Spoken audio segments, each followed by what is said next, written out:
In this video, I'll show you how to fully set up and how to use your Sony Soundbar, the HT-SC40.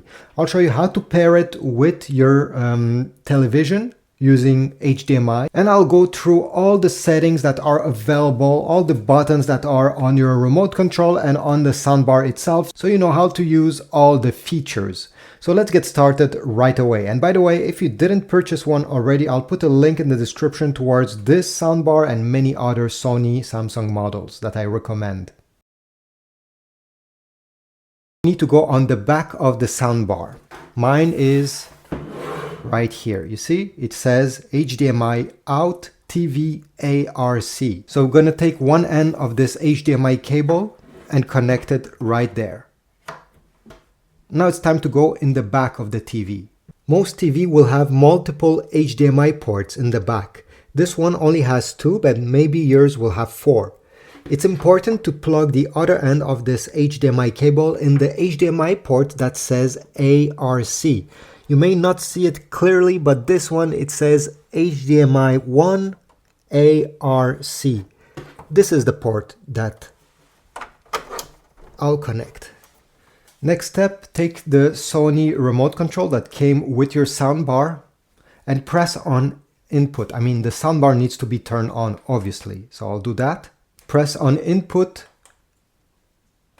and you need to see TV. If you don't have the remote control, don't worry, the same button is located on the soundbar itself. It's the second one. Now on the TV itself, you need to go into the settings. There's many different TVs. This one is a VZO, maybe you have a Samsung, no matter which one, go into the settings. Usually it's a cogwheel button located on your remote. And we need to find the sound settings, audio. You see, again, depending on which brand you have, it may look different. Once you're over here, where you're gonna see audio out, instead of TV speakers, we need to select the soundbar. If you see, this is my Sony model, it's written here, or if not, select HDMI out or HDMI. Once you've done this, go ahead and open any movies, anything that has audio to see if it's working. All right, it's working. You won't need to use the Sony remote control anymore to control the volume.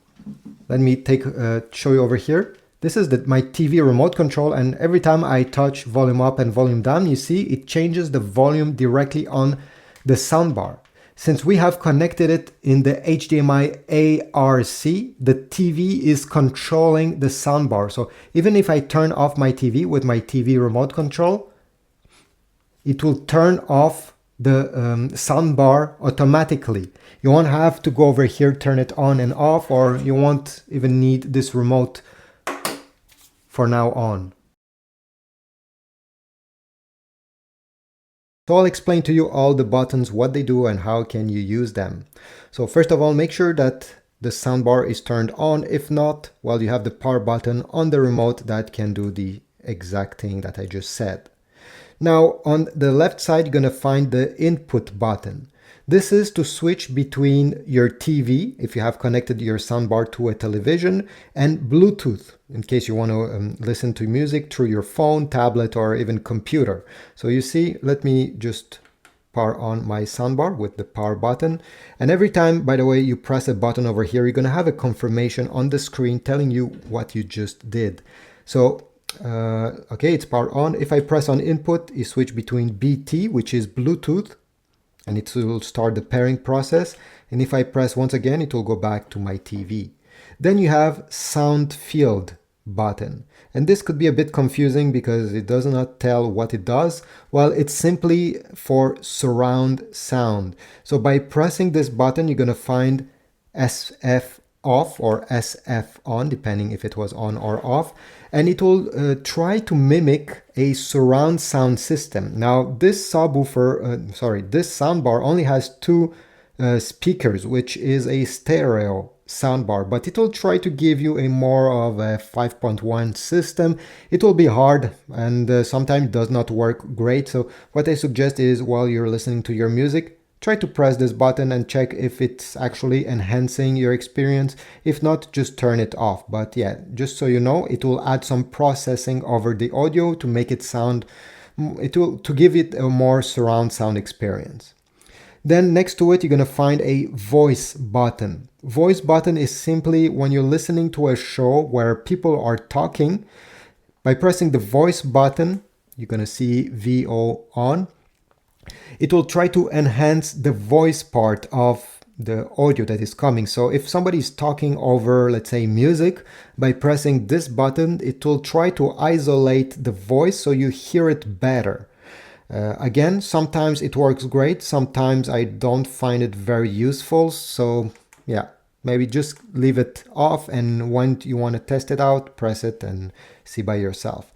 Then we have a huge button over here. Actually, it's two different buttons for volume up by pressing the top part of this circle, and volume down by pressing the lower side. Over here we have bass, plus and minus. This is for the subwoofer. All right, so it simply means if you want to add more bass, you're going to press the plus button. You can press it multiple times. You're going to see B with a plus sign and a number beside it. And you can reach max, then you know that you cannot have more bass than that. Or you can lower the bass if you find that it's too distracting and you want less bass in your music or movies. Okay.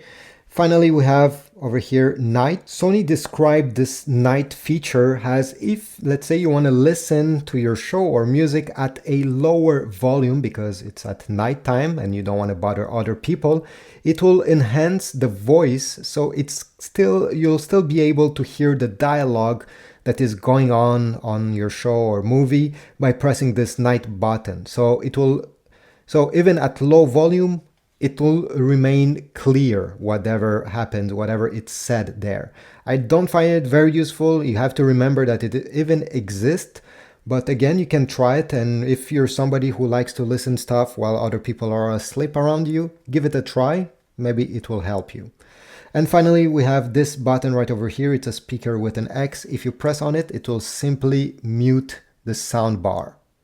It will flash mute, and you just have to press again on it to unmute.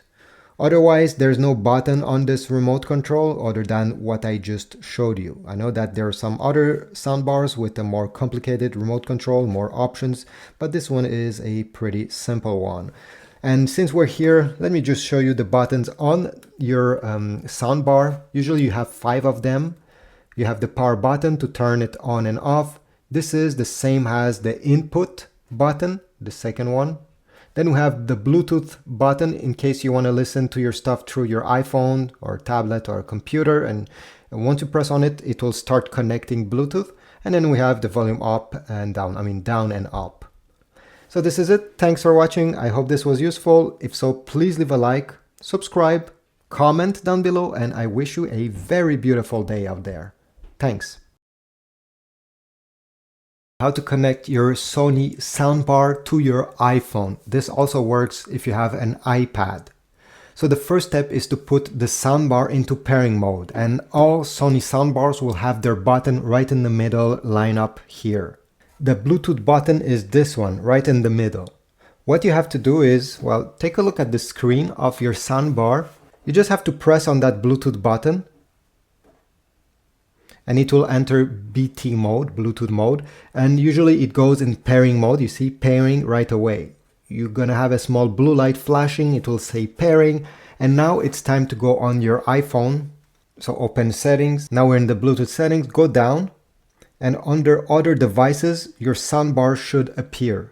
Here we go, this is my Sony soundbar, this is my model, so I'll click on it once it's appearing, and then it will be added to your Bluetooth device list. Here we go, connected. You can press the small eye icon right beside it.